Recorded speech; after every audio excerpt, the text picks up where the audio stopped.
Hi, ಇವತ್ತು Sunday ಆಗಿರೋದ್ರಿಂದ ಮೂವಿಗೆ ಹೋಗಬೇಕು ಅಂತ ಹೇಳ್ಬಿಟ್ಟು ಬೈಕ್ ಸ್ಟಾರ್ಟ್ ಮಾಡಿದೆ. ಬೈಕು ಬ್ಯಾಂಗ್ಳೂರು ಗೊತ್ತಲ್ವಾ, ಸಿಕ್ಕಾಪಟ್ಟೆ ಟ್ರಾಫಿಕ್ಕು. ಅಂತೂ ಇಂತೂ ಆ ಟ್ರಾಫಿಕ್ನ ದಾಟ್ಕೊಂಡು ನಾನು ಕೂಡ ಜೆ ಪಿ ನಗರ ಸೆಂಟ್ರಲ್ ಮಾಲ್ನ ರೀಚ್ ಆದೆ.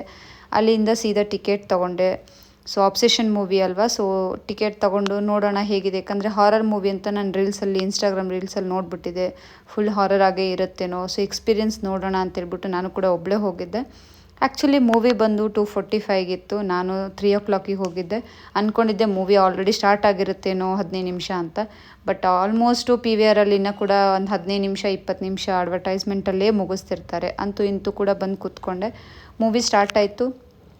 ಅಂದ್ಕೊಂಡಂಗೆ ಹಾರರ್ ಮೂವಿ ಅಂತಲೇ ಅಂದ್ಕೊಂಡಿದ್ದೆ, ಬಟ್ ಅಷ್ಟೊಂದೇನು ಹಾರರ್ ಅನಿಸಿಲ್ಲ.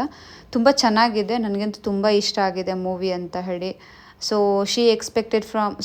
ಫಸ್ಟಿಗೆ ಅವ್ನು ಎಕ್ಸ್ಪೆಕ್ಟ್ ಮಾಡಿರೋದು ಅವನಿಂದ ಲವ್ನ. ಅದೇ ರೀತಿ ಅವಳು ಕೂಡ ಅದನ್ನು ಎಕ್ಸ್ಪೆಕ್ಟ್ ಮಾಡಲಿ. ತುಂಬ ಚೆನ್ನಾಗಿತ್ತು ಮೂವಿ ಕೂಡ, ತುಂಬ ಇಷ್ಟ ಆಯಿತು. ಬಟ್ ಅಟ್ ದ ಎಂಡು ಅದೇನಾಯ್ತು ಅಂದರೆ ಲೈಕ್ ಅತಿ ಅಂತ ಅನ್ನಿಸಿ ಏನೋ ಗೊತ್ತಿಲ್ಲ. ಸೊ ಅವಳಿಂದ ಅವನು ಅಟ್ ದ ಎಂಡು ಸತ್ತೋಗ್ಬಿಡ್ತಾನೆ. ಆಮೇಲೆ ಅಲ್ಲಿಂದ ಮೂವಿ ಎಲ್ಲ ಕಂಪ್ಲೀಟಾಗಿ ನೋಡಿದೆ. ತುಂಬ ಎಂಜಾಯ್ ಕೂಡ ಮಾಡಿದೆ. ಸೊ ಟೀ ಕುಡಿಬೇಕು ಅನ್ನಿಸ್ತು ಅಂದ್ಕೊಂಡು ಟೀ ಕುಡಿದೆ. ಅಲ್ಲಿಗೆ ನನ್ನ ಒಂದು ಸಂಡೇನೂ ಕೂಡ ವೀಕೆಂಡ್ ಮುಗಿಸ್ಕೊಂಡೆ. Thank you.